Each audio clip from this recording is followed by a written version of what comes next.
एक समय की बात है। एक छोटे से गांव में एक साधारण सा लड़का रहता था जिसका नाम रघु था। रघु एक मेहनती लड़का था जो दिन रात खेतों में काम करता और अपनी पढ़ाई भी पूरी करता। उसे हमेशा यह महसूस होता था कि जीवन में कुछ खास करना है, लेकिन उसके पास समय की कमी रहती थी। हर रोज उसे कामों में व्यस्त रहते हुए समय का महत्व समझ में आता था, पर कभी उसे पूरी तरह से समझने का मौका नहीं मिला।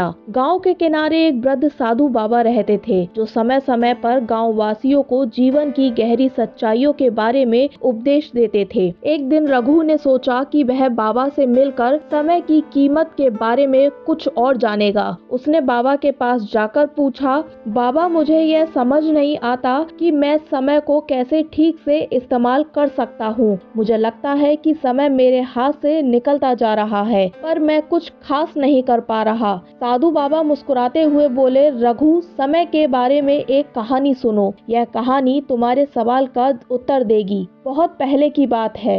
एक राजा था जो अपने राज्य में सब कुछ नियंत्रित करता था। उसकी सभी इच्छाएं पूरी हो चुकी थीं, लेकिन एक चीज थी जो हमेशा परेशान करती थी, और वह थी समय। वह सोचता था कि अगर उसे समय के बारे में कुछ और पता चलता तो वह अपना जीवन और भी बेहतर तरीके से जी सकता था। राजा ने अपने दरबार में एक प्रतियोगिता आयोजित की। उसने अपने दरबारियों से कहा, जो भी मुझे समय के बारे में सबसे अच्छा ज्ञान दे पाएगा उसे बहुत बड़ा इनाम मिलेगा। दरबारियों ने कई तरह के विचार दिए, लेकिन कोई भी राजा को संतुष्ट नहीं कर पाया। अंत में एक वृद्ध दरबारी ने अपना विचार रखा। वह राजा के पास गया और बोला, महाराज, समय एक अनमोल रत्न है जिसे ना तो खरीदा जा सकता है और ना ही फिर से पाया जा सकता है। हर क्षण, हर मिनट, हर घड़ी का मूल्य अनमोल है। अगर आप इसका सही उपयोग नहीं करेंगे तो यह आपके जीवन से निकल जाएगा और आपको इसका पछतावा होगा। राजा ने उसकी बात मानी और समझा कि समय का सबसे बड़ा आशीर्वाद यह है कि हम इसे केवल अपनी मेहनत और उद्देश्य के लिए उपयोग कर सकते हैं। वह दरबारी उसे यह समझा गया